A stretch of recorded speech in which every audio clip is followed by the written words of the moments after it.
ரொம்ப முக்கியம். எனக்கு குக்கிங்கை பத்தி பேசுறாரு. அவரோட போட்காஸ்ட் இதை பத்தி பேசியிருக்காரு. நீங்க வந்து இந்த போட்காஸ்ட் அவரை பத்தி தெரிஞ்சுக்கணும், டிம் ஃபெரிஸ் பத்தி தெரிஞ்சுக்கணும் அப்படின்னா நீங்க போயிட்டு Tim Ferriss FERRISS FERRISS show அப்படின்னு போடுங்க.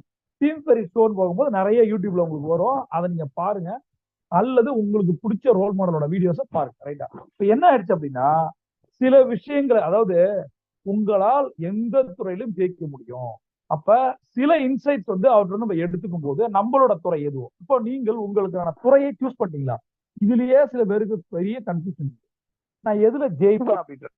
அந்த டைவர்ஷன்ஸ் இருக்கும், நிறைய டைலூஷன்ஸ் இருக்கும், மாறி மாறி இருக்கும். ஒரு வந்து என்ன சொல்றது, பாம்பு டிரைவ் ஜிக்ஸாக் டிரைவ் மாதிரி இங்க அங்க வாழ்க்கையில ஒரு தொழிலை எடுத்தோம் அப்படின்னா அந்த தொழிலை 10 வருஷம் போனோம், அவ்வளவுதான். சக்சஸ் வருதோ ஃபெயிலியர் வருதோ 3 மாசம் ஒரு ஹோட்டல் ஆரம்பிச்சு 6ஆம் மாசம் மூடிடுறாங்க. இது மாதிரி அடுத்த தொழில் என்ன தோணும் அப்படின்னா, நம்ம கேர்ள்